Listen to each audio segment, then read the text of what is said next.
Amorim has to win the Europa League, right? That's what you're hearing everywhere. From pundits to fans, Twitter threads to YouTube comments, everyone's asking, what happens when we win? The parades, the chants, the redemption arc. But nah, bro, we need to flip the question, because what if we don't win? What if this final is the turning point, not for glory, but for chaos? Because people aren't deeping how bad this could actually be. Let's not sugarcoat it. United are walking a tightrope right now. Financially, emotionally, behind the scenes. It's tense. And this final against Spurs, bro, it's way bigger than people are making it out to be. If we lose in Bilbao, it's not just, oh well, unlucky lads, maybe next year. Nah, it's £100 million gone, straight off the table. Think about that. Champions League money isn't just a bonus. It's literally built into the club's budget. Like, they're counting it before it's even in the bank. TV money, matchday revenue, sponsors throwing in add-ons, it's all locked to United being in the Champions League. And it gets worse. The Adidas deal? Yeah, there's a sneaky little clause in there.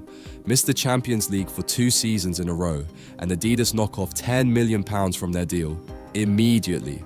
Now stack that with less fans wanting to show up every week, less attraction for top-tier signings, and if you think Ineos are just gonna eat that loss with a smile on their face, you're dreaming.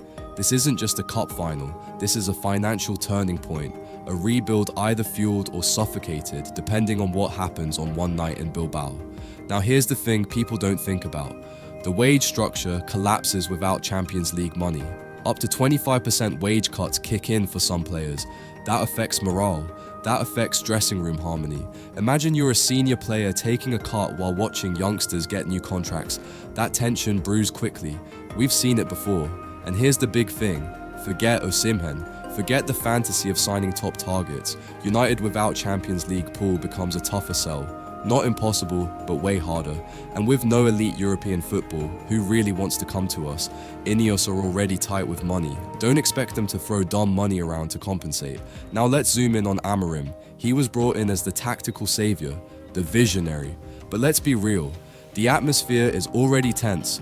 Right now it feels like it's 50-50 Amorim in versus out among the fans. That can flip real quick. This is not Portugal. This is Manchester United, the biggest spotlight in the world. Lose the final and the honeymoon is over. And yeah, some people are saying Ineos won't sack him, they're long-term thinkers. Okay, cool. But are you forgetting they and sacked Ten Hag, who finished 8th? Iced out Dan Ashworth in a power move. This board is ruthless when it wants to be. Amorim isn't immune, especially not with the fans turning. United fans are starved for success. A Europa League trophy could buy Amorim time. But a loss? The reaction will be nuclear. This fan base isn't quiet. We know how fast Old Trafford turns from a fortress to a pressure cooker. And trust me, if Amorim starts next season without Champions League football, with a few poor results, it won't take long before the Amorim out hashtags start circulating. And let's not forget about the owners. We need to hold them accountable too. Ineos came in promising data, discipline, and a plan. But so far, the execution has been poor.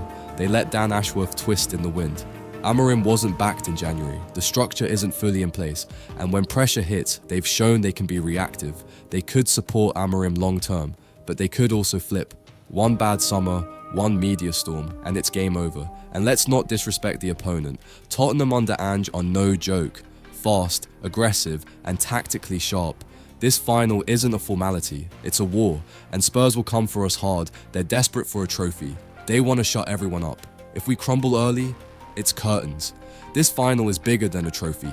It's about the club's reputation. Losing to Villarreal is one thing.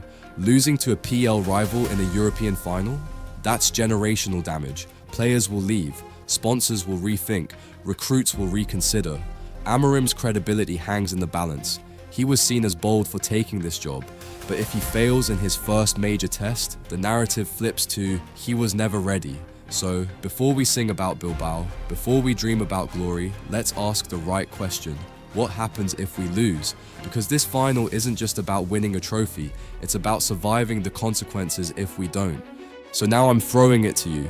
What actually happens if we don't win this final? Like, genuinely, where does this leave Amorim, the club, the rebuild? Let me know in the comments, because I don't think enough people are really deeping how serious this could get.